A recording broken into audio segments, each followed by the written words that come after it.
All right, what's up, friends? Welcome back to another burp and pish infused day at Babylon Talmud. Today we will be studying Daf Chaf Daled of Masechta Berachos. Kol hakavod to everybody who's kind of weathered the last 2 days. We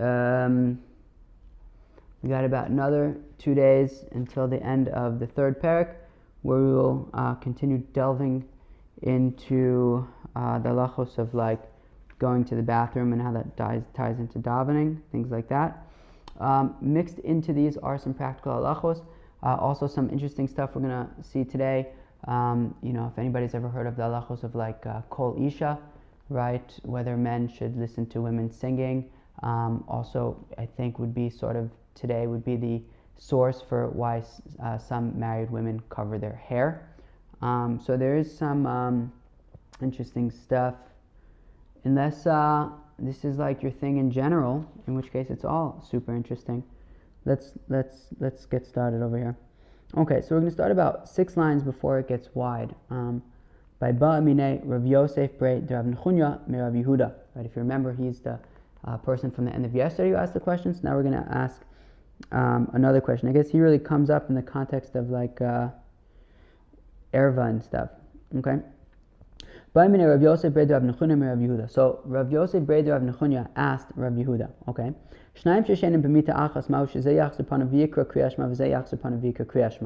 So the way I understand this, if you have 2 men sleeping in the same bed, I don't know why the Gemara assumes that you would have 2 men sleeping in the same bed, given the Torah's attitude towards homosexuality. But okay, so we're talking about 2 men sleeping in the same bed. Are they allowed to read, at least the way I understand it, are they allowed to read Kriyas Shema? Because I guess that we're concerned about arayos, that they might be attracted to each other, and therefore erva, right? Can you read Kriyas Shema where there is erva?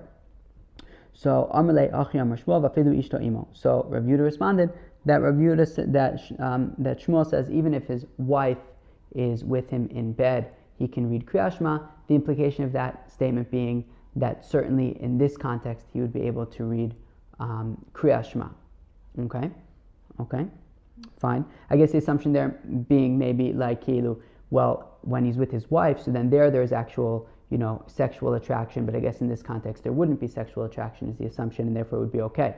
However, we're going to see in about a minute that maybe there's a different way to look at this. So Maskef Rav Yosef, Rav Yosef asked the kasha, what do you mean? Ishto v'lo mibaya acher, meaning you're implying that if he's with his wife, he could read Kriyas Shema, then certainly if he's with another man, he could read Kriyas Shema. But Adarabba, the opposite, Ishto kigufo, his wife is like his body. So now, my gut assumption was to say, kind of more in a spiritual sense, right? Ishto kigufo, they're like, soulmates. But no, Rashi keeps things, down to earth. He says, Ishto kigufo v'ragilba v'leka hirer kulehai. Says, look, Lamaisa, he's familiar with his wife. There isn't, that much, what do you say? There isn't so much hirhor, right? Whereas, like, there's not so much, I guess, out of the normal thoughts. Whereas, I guess, if you're with, implication being that if you're with like another man, maybe you'll be thinking about him more because you're less accustomed to be with him. Okay, fine. So right, acher lav kegufo, but somebody else he's not so familiar with, and I guess he might be thinking about that other person's body, and maybe you shouldn't be saying Kriyas Shema. Meisvei, we have a kasha. Okay. Okay, so if you have 2 people sleeping in the same bed, so this person kind of looks one way, the other person looks the other way, then they could read Kriyas Shema. V'tanya Achri, say the other brisa says, Hayoshin b'mita uvanav uvneveso b'tzido, harizeh lo yikra Kriyas Shema elam kenai satalas mafsekas b'neim. But we have another brisa that says that if a person's sleeping in a bed with his family, so then he cannot read Kriyas Shema unless there is something dividing him, right? But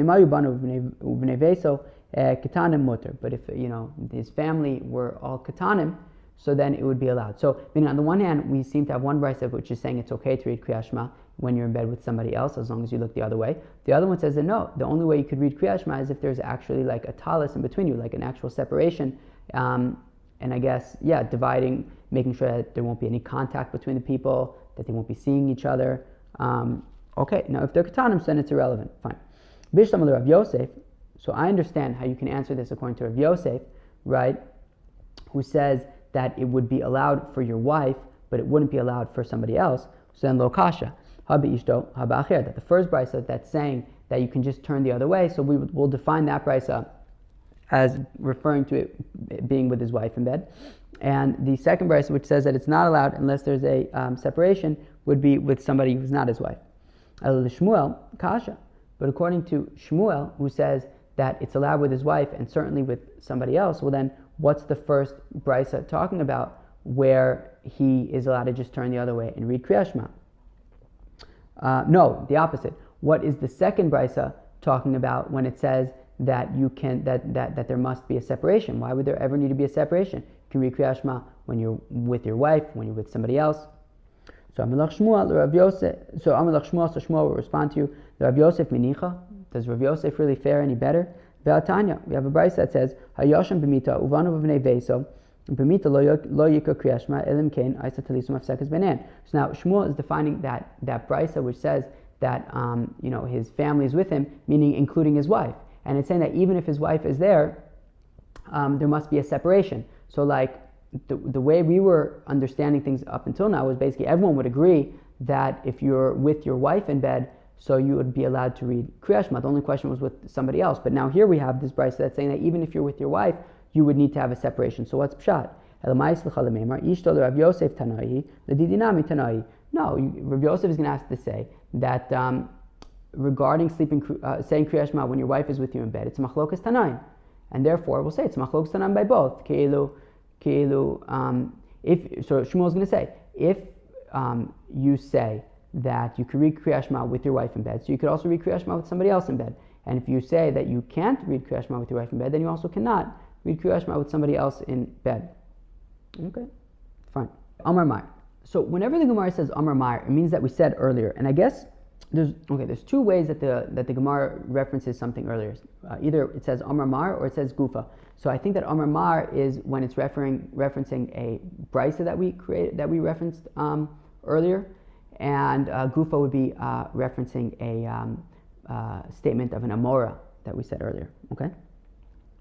Amar Mar, we said earlier. Okay? So we said that they could just each kind of turn the other way and read Kriyat Shema. Okay?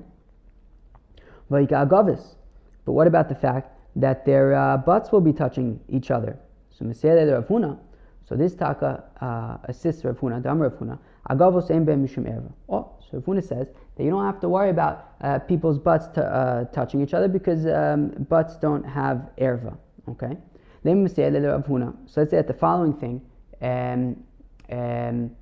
Yeah, I don't know. Sorry for using the word but. Is there a better word I should use? I don't know. All right. Let's say that the following brisa or Mishnah, I believe, supports Rav Huna. Okay, what's this Mishnah? Aisha yosheves v'kotzela chalasa aruma. Okay, a woman is allowed to sit and separate challah when she is naked. Okay, mipnei sheichol l'chasos panea b'karka. Okay, avalo aish. Okay, so we say that a woman is allowed to separate challah when she is sitting on the ground, because you will not be able to see her vagina. But a man isn't, because you will be able to see his penis. But nobody seems to be concerned about the butt. So there you have it. We're going to say that this brisa implies that butts are okay. So that would be a support for Rav Huna. Okay. Tigmar Rav Nachman bar Yitzchak gon shehayu panea tochos bekarka. So Rav Nachman bar Yitzchak says no, it's not really a good proof, because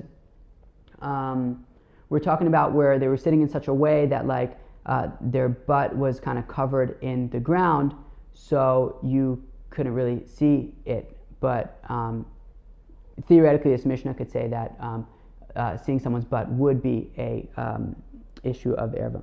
Okay. Amar, we said earlier, so if we said that if he's in bed with his family, and we say that if they're all ketanim, so then you would be allowed to read Kriyat Shema with them. Okay. Ve'ad kama, until what age are they considered ketanim? Some of the tinok is bas shalosh shanim v'yom echad, v'tinok ben tes shanim v'yom echad. Okay, so they're considered ketanim, so by a girl until 3 years old and a day, and a boy until 9 years old and a day. Now, everywhere in the Gemara, and I guess the Mishnah also, we assume that at the age of 3 and a day, a woman, a girl, a baby, is theoretically able to have sex with a man, and a boy theoretically can have sex from the age of 9. Okay. Now, ikeda amri tinokas bas yud aleph shana v'yom. So if Chizda is doing it based on that, based on like the time, the age that they are ra'i l'bia. Okay. Now, ikeda amri, those who say tinokas bas yud aleph shana v'yom echad, v'tinok ben shtei mesrei shana v'yom echad. Oh, so those who say actually do it based on like bar mitzvah age, right? So a girl. So already the year of her bat mitzvah starts at 11 years and a day, and the year of the boy's bar mitzvah starts at really 12 and a day. I forgot what they called that in the Gemara Nida. They talk about all this stuff, but I forgot what they reference this age as. But Zil, that's what we're talking about. 11 years and a day for a girl, 12 years and a day for a boy, no longer considered ketanim. Okay. Idi v'idi ad kedei shadaim nachonu v'sayich tzimeach. And so according to this Ika da Amri, so then I guess both by a boy and a girl, whether it's 11 years in a day or 12 years in a day, the point is that would be the age where they would be Shadaim Nachonu V'Saret Tzmeach, which means, well, obviously only for the girl from the time that her breasts develop, but both of them, both for a boy and a girl, it would be when they get pubic hairs. Okay, very good. Amr Rav Kahana le Rav Ashi. So Rav Kahana said to Rav Ashi, Hasam Amar Rava Hafagav Tiyufta Dishmuel Yochsa Kavase Dishmuel.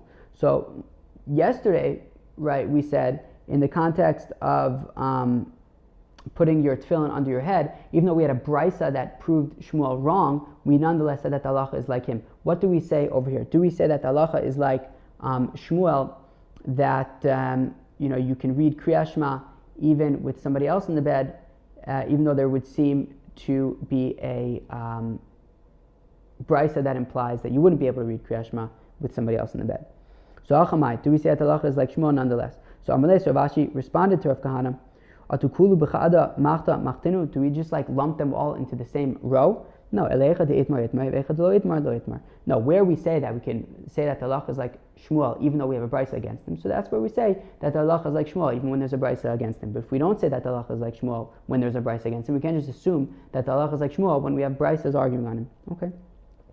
Amli Amar le Papa. So Mari Taka says to her Papa, Se'ar yotze b'vigdol mau. So, okay, what if you are wearing jeans and there's pubic hair coming out of your jeans? Is that considered a problem? Can you read Kriyat Shema in that case? So, Kara ale se'ar se'ar. So her Papa said, no, it's just hair. It's not a big deal. Okay. Amar Rav Yitzchak, says Rav Yitzchak, tefach be'isha erva. Okay, that looking at a tefach being a fist's worth of skin. So looking at a fist's worth of skin on a married woman would be considered erva. I don't know, illicit, is that the right word? Inappropriate? Lemai, for what? If we're talking about, you're not allowed to look at a tefach worth of a married woman. V'ha amar Rav Sheshes. But didn't Rav Sheshes say, Lama mana akasav tachshitin shebachutz im tachshitin shebifnim? Why? Okay, so this was after Midyan, after the Bnei Yisrael messed up with Midyan. So they had all sorts of, I guess, spoils or jewelry that they had to relinquish. So there was something called Akumas. Akumas, I kind of related, like in Robin Hood, Men in Tights, there was that iron kind of underwear that queen had or something. I don't know, it was a long time ago, I haven't seen it in a while, but and it was like locked with some kind of lock or something. That's like what a kumas is. Like, I guess back then they would have some kind of like iron something that the girls would wear to, like, I guess prevent anybody from sleeping with them before they get married or something. Anyway, so that would be tachshit shebifnim. So, and then there's tachshit shebechutz, which are like bracelets and stuff. So Rav Sheshes says, how come in the pasuk we list the tachshitin shebefnim with the tachshitin shebechutz? Lo ma'alecha teseidu kol mistaka be'etzba ketana shel isha kilu mistaka b'makom hatoref. Oh, that anybody who looks at even like the pinky of a woman, it's ki'ilu, you are looking at ki'ilu like her private parts. So that would be a problem. So if we're talking about saying that a tefach, we're looking at a tefach of skin on a married woman, well, it's even a pinky. Now, interesting tidbit, as actually somebody pointed out in one of the YouTube comments a few weeks ago, Rav Yosef was blind, so it's interesting that he's sort of has a machmir shear of a pinky on what you are or are not allowed to look at on a married woman. I mean, it also, I guess, assuming he was blind when he said this, wasn't also relevant to him. So no skin off his back to go l'chumra over there. Anyways, so when we say tefach b'isha erva, it can't be just looking at a tefach of a married woman, because even a pinky would be a problem. So ella b'ishto for the kriyashma. He's talking about his own wife and for saying kriyashma, right? You shouldn't say kriyashma if he's looking at even a tefach's worth of his wife. I guess he should just kind of turn the other way and read kriyashma. Okay. Rav Chisda shok b'isha erva. Oh. So Rav Chisda says that looking at a woman's thigh, I guess even less than a tefach, would be erva. And he proves it from psukim. Shenemar, as it says by the Galus of Bavel, it says, Gali shok ivrina aros, right? That you will, basically it was talking about, when you're going to go into exile, so you're going to have to, you will have to reveal your thighs when, in order to walk through these rivers. Uchsiv tagel ervasech. And it also says that you will reveal your erva, tigal ervasech. That you'll have to reveal your erva. Or is it even tigel? I can never read these things. I can't remember. I think maybe tigel ervasech. So we see that basically, we said gali shok and tigel ervasech. So we see that the shok, which will be revealed, is also the erva. So we see that a woman's thigh is erva. V'gam tirech ervasech, and you will see your embarrassment. Amar Shmuel, kol ba'isha erva. Oh, so Shmuel says that the voice of a woman is erva. And I guess that I believe that this is the source for the idea of kol isha that mentioned, listen to women sing. That your voice is sweet and your appearance is beautiful. And Rashi says on the first word line of Rashi, kolech arev midemashbach midemshabach le la kra b'gavash mamina taiba. From the fact that the pasuk is praising in Shir Hashirim the voice of a woman, meaning obviously in this case I think it's Hashem talking to Knesset Yisrael, or maybe the opposite. I don't remember who's speaking to who there, but basically, he's comparing the beauty to the voice of a woman. So we see that it's something that's desirable, and if it's desirable, it's erva. Okay. Rav Sheshes says, Rav Sheshes again, seyar b'isha erva. The hair of a woman is erva. Again, Rav Sheshes was blind, and he's talking about what you are and are not allowed to look at on a woman, which is interesting. But in any event, Shenemar, as the Pasuk says, Sarich ke'eder ha'izim, also from Shir Hashirim, we're praising this woman's hair by saying it is as beautiful as the flocks of goats when they come out from Har Gilad and they've been combed from like the thorns and stuff. Okay, very good. And I think I think, I don't know for sure, but I think that's probably what, when married women cover their hair, I think that it would be based upon this, of Se'ar B'isha Erva. Fine, let's go weiter. Reb Chanina, sagt Reb Chanina, Ani Ra'isi as Rebbe, Shetala Tfilav. So Reb Chanina says, look, I saw that Rebbe would hang his tefillin, meaning I guess you have like this tefillin shel rosh, let's say, and there's a circle where your head goes in. So I guess you would just kind of hang it on a peg. But Meisvei, we have a kasha from a brayso, Atola Tfilav, Yislo Lo Chayev. Oy, oy, oy. Anybody who hangs his tefillin, we're going to hang his life. Uh-oh. Dorshe Chamuro Samru, those people who are Dorshe, those people who expound sort of the hidden parts of the Torah, they said, Vayu Chayecha Tluim Lecha Mineged, that when it says, and your life will be hanging from opposite you, which comes which is from the Tochacha, the rebuke in Parshas Kitavo, in Devarim, Zatola Tfilav, this is somebody who hangs his tefillin. Sounds like bad stuff. So why was Rebbe doing it then? So lo kasha, no problem. It depends. If you hold it by the straps and like the box is just hanging, yeah, that's a problem. But if you put the box on a peg and the straps are just kind of hanging, so that would be okay. Fine. V'bay sema, if you want, I'll say loshna ritzua v'loshna ktitza. No, it doesn't matter if you're hanging it from the straps, if you're hanging it from the box. Also, they're both forbidden. Okay, so then how did Rebbe do it? Chitala Rebbe bekista Tala. Rebbe would hang the bag that the tefillin were in, that's what he would hang up. And that's why it was okay. So Yahachli Ma'ila Meimer, well then what's the Chiddush? Obviously you can hang your bag of tefillin. So I may have thought that you would have to put it down on like a flat surface like you would have to do for Sefer Torah. Kamashman that you can hang the bag of tefillin. Okay. It says I saw Rebbe.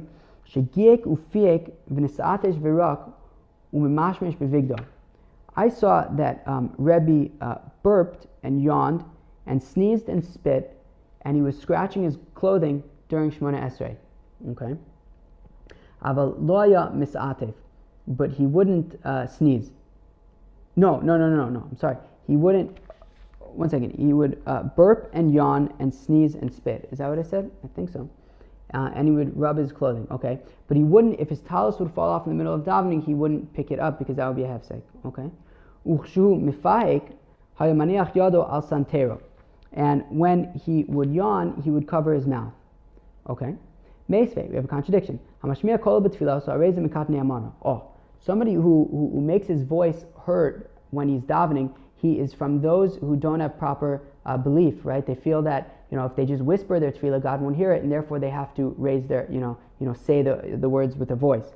Okay? Hamagbiya kol b'tfilah, so arezeh min v'yeh sheker. Somebody who like raises their voice in davening, not just says the words, but not just saying them so that you can hear them, but actually raises your voice, then you are from the false prophets. Okay? The Brisa then continues. Megayik umefaik, somebody who somebody who burps and somebody who yawns, okay? Harezet migasei ruach. So that would be very haughty to just kind of burp and yawn while you're davening. Shmon Esrei, okay? Hamisatesh b'tfilaso, somebody who sneezes when he is davening, simin ralo. It's a bad sign for him, okay? Oh wow, some people say that if you sneeze when you daven, you are disgusting, okay? And if you spit during your davening, it's kilu, you spit in front of the king. So it sounds like Rebbe was basically violating every single one of these things in this brisa. Okay. So bishlam and begayik umefayik lo kasha. So I understand about burping and yawning to say why it would be okay for Rebbe to do it. Kan la'onso, kan l'ritzono. Depends. If you burp and yawn intentionally, so then that's not okay. But if you just have to burp or you have to yawn and there's nothing you can do about it, so then that would be okay. Okay. And I guess that's what Rebbe was doing. He just kind of had to burp or he had to yawn. All right. Misatesh kasha. But what about the fact that in one, Rebbe would sneeze, yet the Brisa says not to sneeze, right? What did we say? It was if you sneeze, then it's a bad sign, and some say it's disgusting. So we say misatesh nami lo kasha. No, that's also no problem. Kami lamala, kami lamata. Oh, if he's sneezing, it's okay. If he farts, so then some people say it's disgusting. Okay. The Amar Rav Zera, because Rav Zera said ha milsa. The Gilyon changed ivlai to ibayeli. So this question I asked Berav Hamnuna by Rav Hamnuna. V'takilali kikule tamudai. Oh, and it was as important to me and significant as everything I've learned. Okay. Hamzatesh b'tfilaso simin yafilo. Oh, because apparently Reb Zera used to sneeze a lot. So Yitaka learned by Rav Hamnuna that if you sneeze in your davening, it's actually a very good sign, right? Lo nachasuach milamata. Just like here on this earth, by sneezing, he has nachas ruach. He feels better after he sneezes. We also make him feel better above. And Rashi says, about 10 lines into the thin lines, to answer his questions, his requests. Okay? What about the fact that Rebbe would spit, and the Brisa says it's no good to spit? So Rakarak Nami Lo Kasha, Efsher Kid Rav Yehuda, it could be like Rav Yehuda, Dam Rav Yehuda, Hayo Omid B'Tfila, Mizam Lo Rok, that Rav Yehuda said, if you were davening and you had to spit, Mavlio B'Taliso, just spit into your talis. Okay? V'im talis noyu, and if it's a nice talis, you don't want to spit into it, alright? Mavlio B'Faksuso, so you can just spit into your turban, alright? So, and therefore, Rebbe, I guess, was doing like what Rav Yehuda was describing, that he would spit, I guess, into his talis or into his turban or something. Okay. Ravina was behind Rav Ashi, and his dam l'rok, and he had to spit. Okay. Paskel achori, so he turns around and spit behind him. Okay. So I guess Rav Ashi said to Ravina, like, don't you hold a Rav Yehuda that you can just spit into your turban? He says, I don't feel comfortable just kind of spitting into my turban and then putting it back on my head. Okay, very good. So we said earlier, anybody who kind of says his prayers in a way that you can hear that, so it's from those with little emuna, and that is why he thinks that if he just says the words quietly, God won't hear them. Therefore, he has to vocalize them. So Rafuna says, but that is only if he can have kavana without vocalizing the words. But if he's unable to have kavana, if he doesn't vocalize his words, i.e., he can only have kavana by vocalizing his words, well, then it would be okay, because the main thing we want to have is kavana, as we saw in other contexts as well, right? The umanin korin b'rosh ha'ilan, right? They have to come, they're allowed to read Kriyat Shema on the top of the tree, but not tefillah, because you have to have kavana because it's rachameh. So whatever it takes to get kavana. So, but that is when we say that you could, vocalize the prayers if you need to. That is only if you're by yourself and it's not going to bother anybody. But when you're in shul, you have to be careful not to bother other people. Okay, that's very important. So therefore, in shul, you wouldn't be able to vocalize the words during davening because it could be annoying to other people. Rabbi Abba havaka mishtamit minei Rabbi Yehuda. Oh, this is very interesting. Rabbi Abba was a Tziyoni, and he wanted to make Aliyah to Eretz Yisrael. Now, he knew that Rav Huna was not into the Yidden from Bavel making Aliyah. So Rabbi Abba havaka mishtamit minei Rabbi Yehuda. So Rabbi Abba was avoiding Rabbi Yehuda because Rabbi Abba wanted to make Aliyah.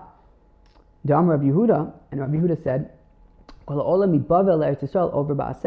anybody who moves from Bavel, makes Aliyah to Eretz Yisrael, violates a mitzvah saseh. What's that mitzvah saseh? Shneimar, it says in a pasuk in Yirmiyah, Bavela yuva'u v'shama yiyu ad yom pokti osam nu'um Hashem. They will be taken to Babylon, and they will remain there until I remember them, the word of God. Okay, I wonder how that would apply to, let's say, some, the Galus nowadays. Right? That, I don't know, is that like the arguments of people who aren't into making aliyah? Maybe because we should remain in the exile until God remembers us, or maybe that only applies to Bava. I'm not sure. But in any event, Rabbi Abba knew that Rabbi Yehuda wouldn't be cool with him making aliyah. But at the same time, Rabbi Abba was into making aliyah. So I don't know who's right and who's wrong. I don't know. In any event.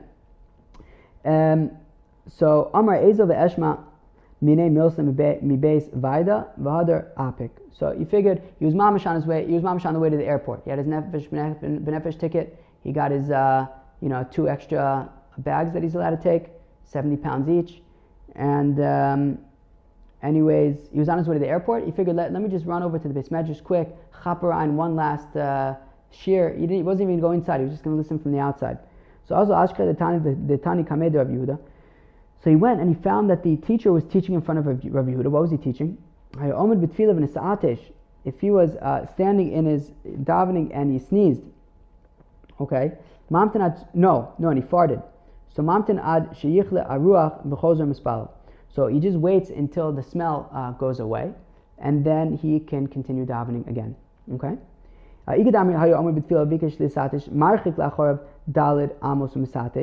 Okay.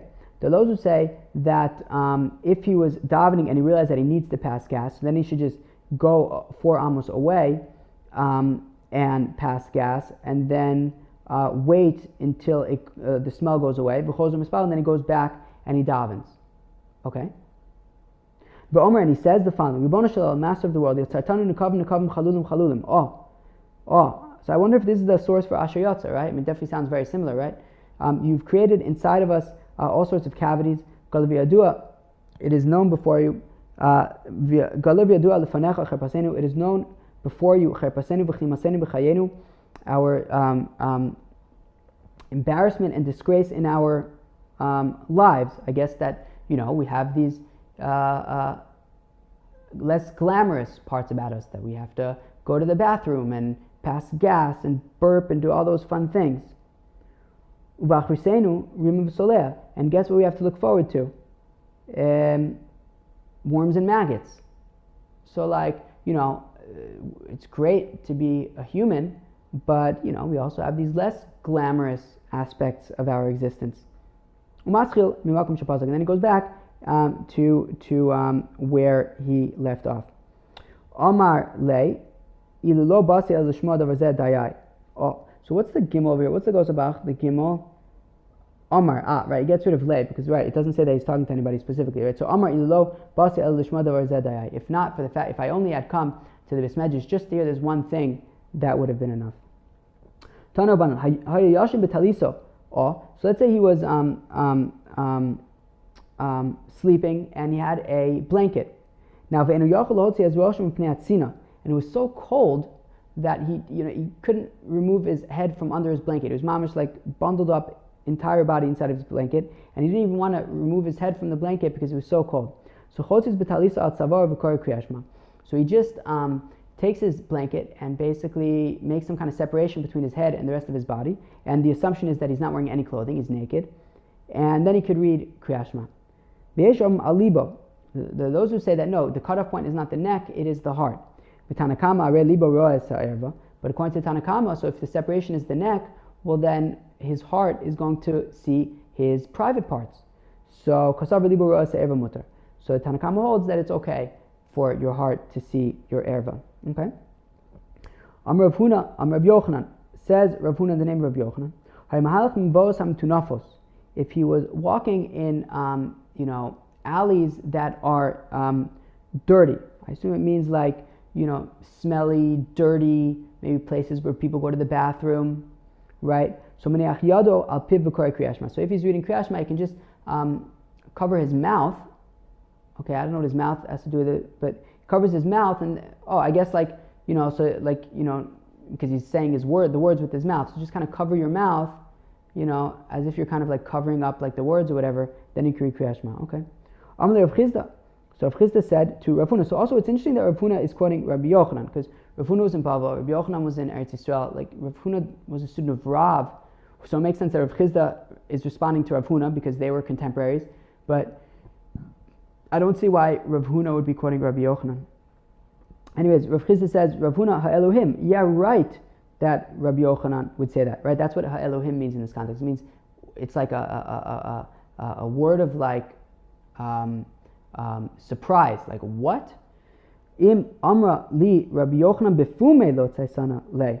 If Rabbi Yochanan himself told me that statement, that you can just cover your mouth and walk in disgusting places and read Kriyat Shema, I would not listen to him. Okay. Those who say it was Taka Rabbi Bachana said in the name of Rabbi Yeshua ben Levi. Now it would have made sense that Taka Rabbi Bachana would have said the name of Rabbi Yochanan. Okay.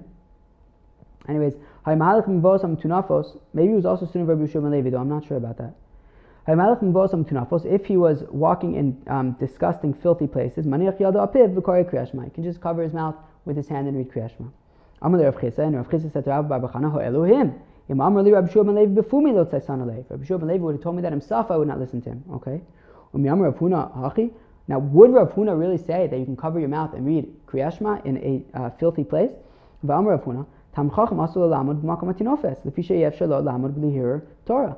Huna said that it's forbidden for a Talmud Chacham to stand in a dirty place because it's impossible for him to not think Torah. So you can end up having this person who's thinking Torah in a makom hatinofes, and that's a problem. So how could Rav Huna say that you're allowed to read Kriyat Shema in a filthy place if he says you can't think Torah in a filthy place?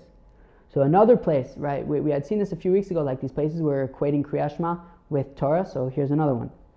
So Lakashi kan ba'omid kan b'mahalach. No, it depends, right? When it says that it's not allowed for a Talmud Chacham to stand in a filthy place because he's going to end up thinking Torah there, but he can walk through, there's no problem. And I guess even if he's saying Kriyat Shema, as long as he covers his mouth.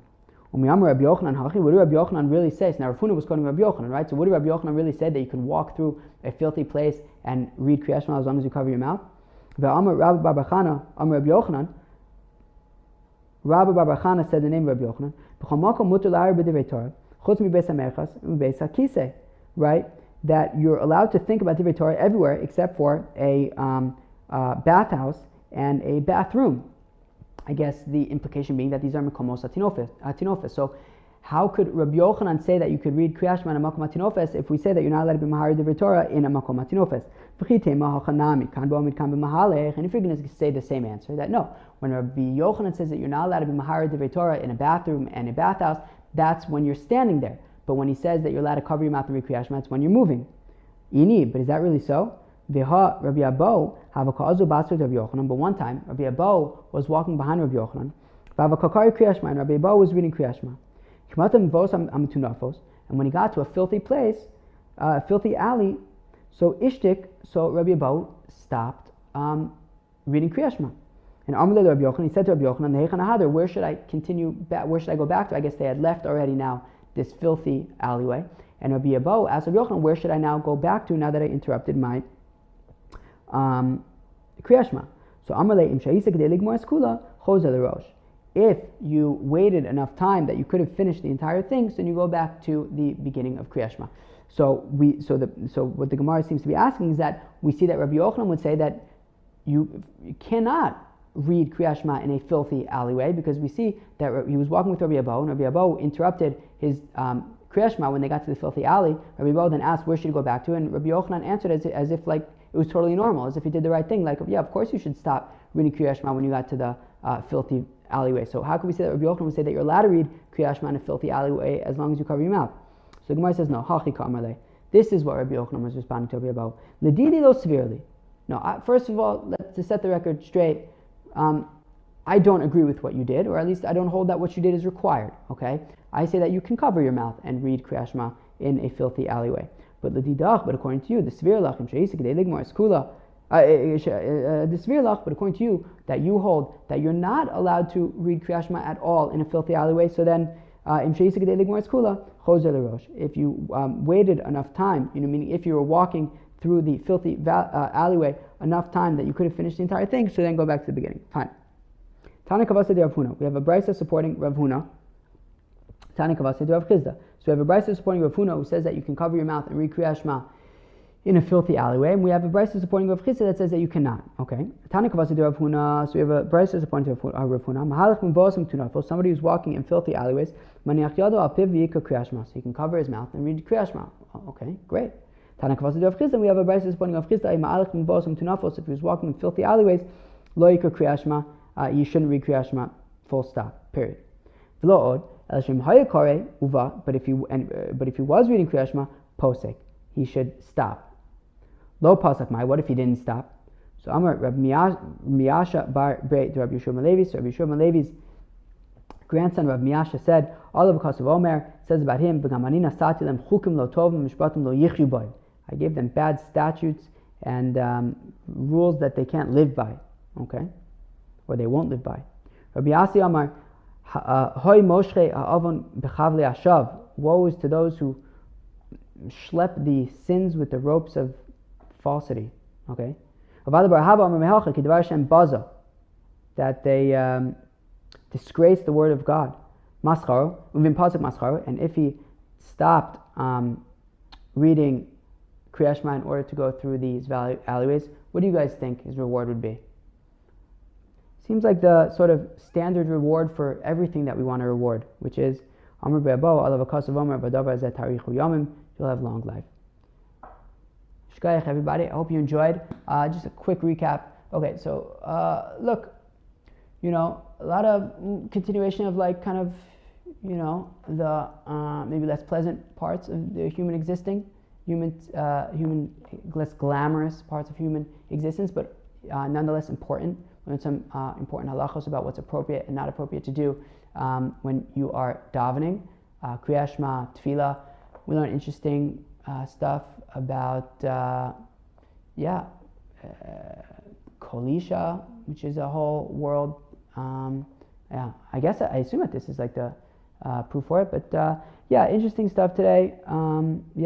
There's like one more day of like, this kind of bathroom-oriented discussions, and then we will be moving on to shacharis and davening and benching and things like that.